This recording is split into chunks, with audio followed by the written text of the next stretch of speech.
Olá, queridos amigos do Centro Espírita Antônio de Oliveira. É sempre uma alegria, um prazer muito grande estar com vocês. Espero que todos estejam bem, né, nessa situação pela qual nos passamos, mas que a gente continue valorizando tudo aquilo de bom que nós já conquistamos, nós, humanidade, conquistamos ao longo de tantos e tantos e tantos séculos. Os valores principais, a nossa fé, a nossa família e os nossos amigos. Então vamos seguindo sempre em frente. E vamos fazer então uma prece inicial pedindo a Jesus que esteja conosco, que nos acompanhe não só nesses instantes, mas em toda a nossa caminhada, para que possamos sempre colher os melhores entendimentos, para que possamos ter as melhores atividades durante a nossa caminhada. Que assim seja, graças a Deus. Nos foi passado como assunto para ser colocado na noite de hoje, do livro Caminho, Verdade e Vida, lição número 74, que fala sobre mãos limpas. E isso foi extraído do livro de Atos, Atos dos Apóstolos, de autoria de Lucas, o evangelista Lucas, capítulo 19, versículo 11, que diz assim: E Deus, pelas mãos de Paulo, fazia maravilhas extraordinárias. Pelas mãos de Paulo, do grande Paulo de Tarso.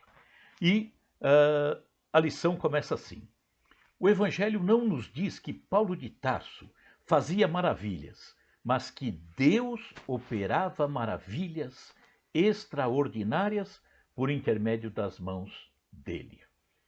É muita presunção nossa, né? Achar que o mérito está em nós, né? E as qualidades não estão em Deus. Às vezes nos colocamos tão acima disso tudo por não entendermos.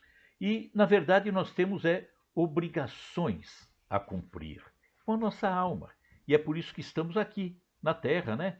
E muitas vezes estamos executando as nossas tarefas e muito mais preocupadas em receber os louros, os abraços, o reconhecimento, e nos esquecemos que tudo é obra do Pai.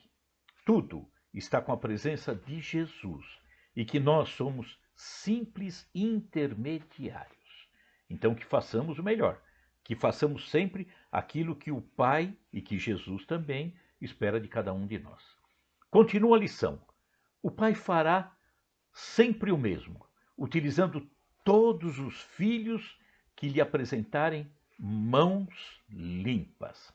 Então, para o melhor serviço que possamos executar, é preciso estar com as mãos o mais limpas possíveis. Nós sabemos das nossas deficiências ainda, então não conseguimos nos desvencilhar dos defeitos que ainda temos, da carga que ainda carregamos. Não conseguimos eliminar tudo, mas precisamos ir eliminando aos poucos, paulatinamente, doses homeopáticas. Vamos reduzindo as deficiências que nós carregamos, mas é sempre fazer o melhor que nós podemos fazer a cada novo instante. Continua ainda. Muitos espíritos, mais convencionalistas que propriamente religiosos, encontraram nessa notícia dos Atos dos Apóstolos, uma informação sobre determinados privilégios que teriam sido concedidos ao apóstolo. É óbvio que essa avaliação parte de pessoas que não têm o entendimento, que não compreenderam o que vem a ser uma atividade a serviço da obra de Deus, uma atividade de levar adiante o ensinamento de Jesus. E muitos imaginam que há privilégios para isso. E é uma visão assim tão equivocada, né? Porque privilégios?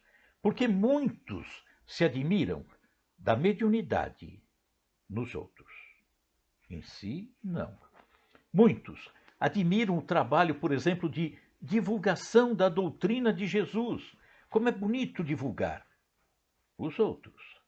Eu não. Muitos acham fantástico o trabalho, por exemplo, num atendimento fraterno, no socorro aos irmãos que comparecem à nossa casa em busca de um auxílio. Ah, que trabalho lindo que esses irmãos fazem. Eles fazem. Eu, eu não. Né? Então, tudo parece bonito nos outros.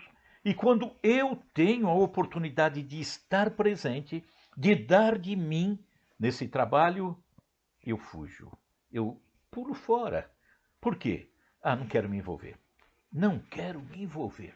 Se eu fizer uma coisinha, depois já vão pedir outra, quando na verdade isso é aquilo que vai nos ajudar. E de repente eu entendo que vai me complicar. Visão totalmente na contramão. Então tudo é bonito nos outros. E é por esse motivo que eu me afastando, não entrando em um trabalho de divulgação de Jesus, de prática da mediunidade, me dá esse sentimento de que o outro que executa, ele é privilegiado, ele é diferenciado. Não, a única diferença dele para comigo é a boa vontade. Ele tem o desejo de fazer. Ele tem a vontade, o empenho, a dedicação que eu, muitas vezes, não quero fazer. Né? Não quero aproveitar essa capacidade que está aqui dentro e fico de lado. Então, uma pessoa que passa por uma situação dessa, como Paulo de Tarso, ele poderia usar até um velho ditado muito conhecido, né? Que diz assim: todo mundo vê os caminhos ou os trabalhos que eu percorro. Todo mundo vê o trabalho, mas não vê os tombos que eu levo. Ou seja, eu sou colocado como alguém privilegiado, como alguém diferenciado, como alguém que veio para essa terra em condições diferentes. E não é nada disso. Rigorosamente não é nada disso. Mas quem não compreende, pensa dessa forma. Continua a lição. Antes de tudo, porém, é preciso saber que semelhante concessão, esse trabalho, não é exclusiva. Não, não é só para um, não. Não é um escolhido, não é isso, não. A maioria dos crentes, crentes é aqueles que acreditam, não tem nada a ver com os irmãos que professam a outra religião. Então, a maioria dos crentes prefere fixar Paulo santificado sem apreciar o trabalho militante. Ou seja, privilégio. Ah, ele já veio. É como nós aprendemos ao longo de tantos séculos um Jesus privilegiado. Um Jesus que recebeu do Pai qualidades para as quais ele não teve méritos para conquistar. Então, aquele Jesus que ganhou do Pai a sua perfeição, não vale. Nós entendemos na doutrina um Jesus ainda muito maior do que esse outro Jesus que aprendemos ao longo dos séculos. Porque eu vejo um Jesus hoje que conquistou a sua perfeição através da sua luta, do seu empenho, do seu esforço, da sua dedicação. Tomou os mesmos tombos que nós levamos, mas cresceu. Então esse Jesus é muito maior, infinitamente maior. Mas essa questão de colocar alguns seres como privilegiados é uma visão tão míope e uma visão de alguém que carrega consigo um sentimento até de inferioridade, de preguiça, né? Por parte de alguns é isso, preguiça, é fuga de um envolvimento mais nobre. Ah, Paulo de Tarso fez aquilo. Por quê? Ah, porque ele tinha capacidade, ele foi beneficiado com certos dons que eu não tenho, sou tão pequeno. Ah, não é não. Você não é pequeno. Eu não sou pequeno. Nós nos fazemos pequenos quando não acreditamos em nós. Ponto. Se acreditarmos em nós, vamos entender que nós somos tão grandes, com uma capacidade tão bonita e que não aproveitamos. Continuando a lição. Quanto custou ao apóstolo a limpeza das mãos? Porque ele trabalhou com as mãos limpas. Mas será que foi álcool gel que limpou as mãos dele? Não. Raros indagam sobre isso. O que é que fez as mãos de Paulo ficarem limpas? Quando nós falamos as mãos, são as atitudes, o comportamento de Paulo. E nós colocamos outros personagens no mesmo padrão de Paulo de Tarso. Por exemplo, uma que eu admiro demais, Maria de Magdala. Né? Fantástica, maravilhosa. Mas como que ela limpou as suas mãos, ou limpou o seu comportamento?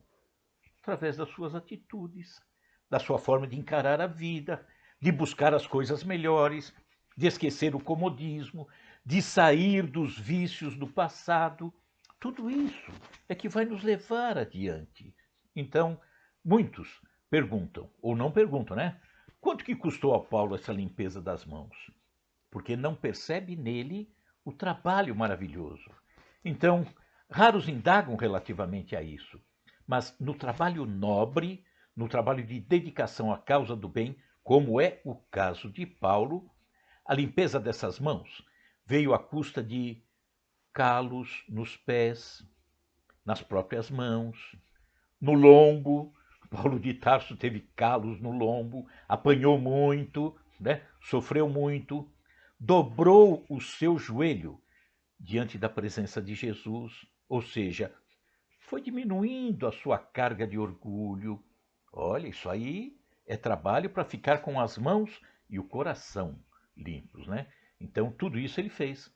Paulo se esqueceu dos seus desejos antigos, de descansos, de prazeres, aboliu esses prazeres e, na verdade, foi descobrindo, ao longo da sua caminhada, os prazeres da alma.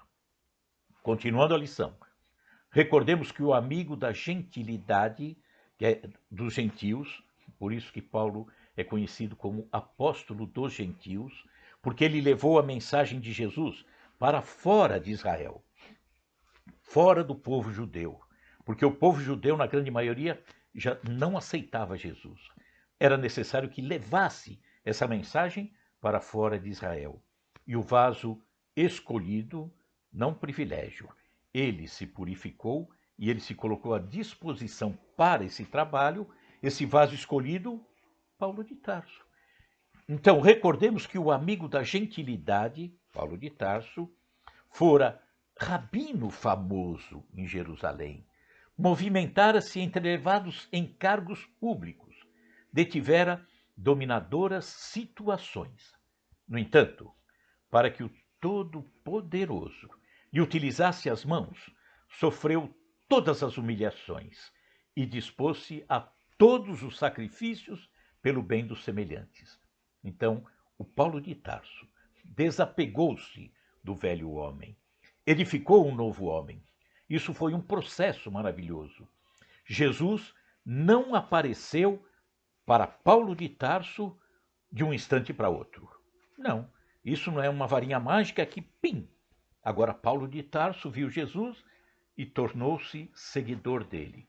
Não, foi uma situação que veio ocorrendo ao longo de um bom tempo e que fez com que o coração de Paulo de Tarso fosse analisando essa figura de Jesus, essa mensagem do Mestre, esse encantamento dessa mensagem que o Mestre deixava e que tocava tanto o coração de tantas pessoas. Vamos ver a aproximação dele a Abigail, sua noiva. Vamos ver o episódio com Estevão, quando ele faz um embate com Estevão e que vê naquele jovem um conhecimento tão grande e um coração maravilhoso, extremamente tocado por Jesus. Aquilo foi encantando Paulo de Tarso. Ele só não admitia, mas a semente estava aqui no seu coração. Todos falavam de um Jesus tão lindo, de uma mensagem tão diferente, e que aí toca o grande Paulo de Tarso. Era preciso só uma viradinha na chave. E a viradinha na chave que fez Paulo de Tarso olhar para esse coração que já começava a se modificar, que estava ali aquela semente de Jesus, foi o encontro com o Mestre no caminho de Damasco. Continuando, ele ensinou o Evangelho sob zombarias e açoites, aflições e pedradas. O que o movia era o Evangelho. Imagina aquele homem que fora tão orgulhoso, tão bem colocado no meio do judaísmo, com tanto reconhecimento em toda Jerusalém, em todo Israel também. Agora, caminhava de uma forma tão simples, açoitado, apedrejado, mas nada o detinha, nem pedra, nem zombaria, nem açoites. E nós temos exemplos de pessoas que não se preocuparam com isso. Aqueles clássicos exemplos, Madre Teresa de Calcutá, Irmã Dulce, Chico Xavier, Mahatma Gandhi, Albert Schweitzer, um médico, metade do século passado, alemão, que, famoso, inclusive prêmio Nobel, ele foi para a África, para cuidar dos povos pobres da África, em meados do século passado, 1950. Passou lá 50 anos da sua vida como praticamente um anônimo, cuidando dos sofredores. Continuando a lição, apesar de escrever luminosas epístolas, cartas, jamais abandonou o tear humilde até a velhice do corpo. Então ele não foi um trabalhador remunerado da causa do mestre. Não, dar de graça o que de graça recebeu. Ele mantinha-se ativo, mantinha-se em condições de suprir as suas necessidades através do trabalho no tear, que ele havia aprendido desde novinho, na cidade de Éfeso. Tivemos a oportunidade de ver na cidade de Éfeso o local onde ele tinha sua oficina de trabalho. Ele trabalhava, ele se mantinha, não dependia do trabalho dos irmãos.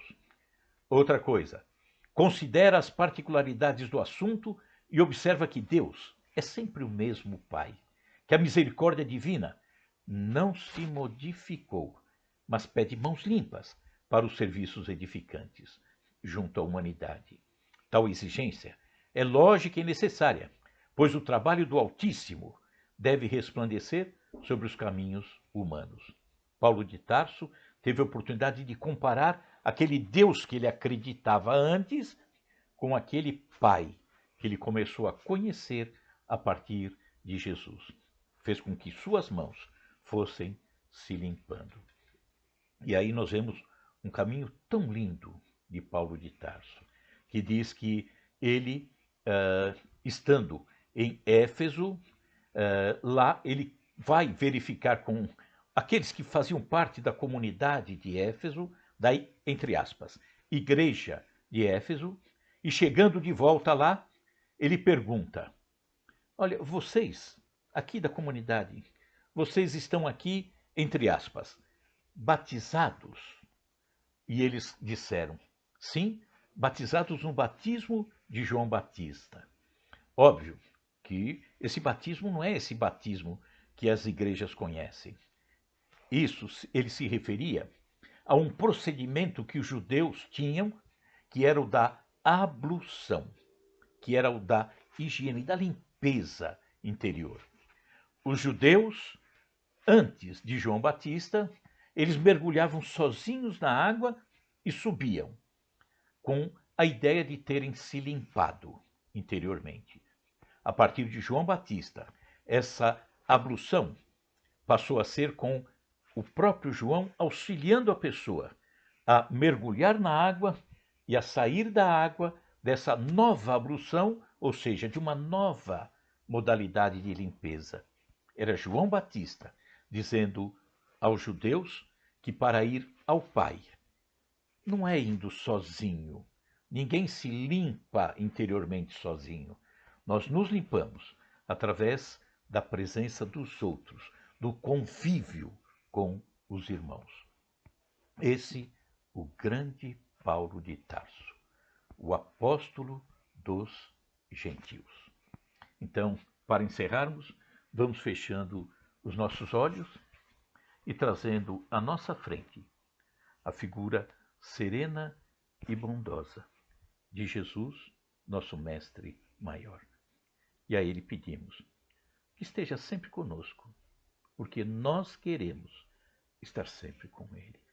Queremos, a exemplo de Paulo de Tarso, procurar ter as nossas mãos cada vez mais limpas, apesar das dificuldades, das dores, dos sofrimentos. Que Jesus esteja conosco em todos os instantes da nossa caminhada. Um forte abraço a todos vocês, uma alegria poder ter estado com vocês nesses momentos e vamos nos cuidar, né? Em todos os instantes, cuidando com relação à higiene, essa coisa toda que as autoridades nos pregam, mas sempre preservando, não deixando esfriar a nossa fé, a nossa relação com a família, a nossa relação com os amigos e as nossas obrigações para com os irmãos. Fiquemos todos na paz de Jesus. Um forte abraço a todos vocês e obrigado pela oportunidade.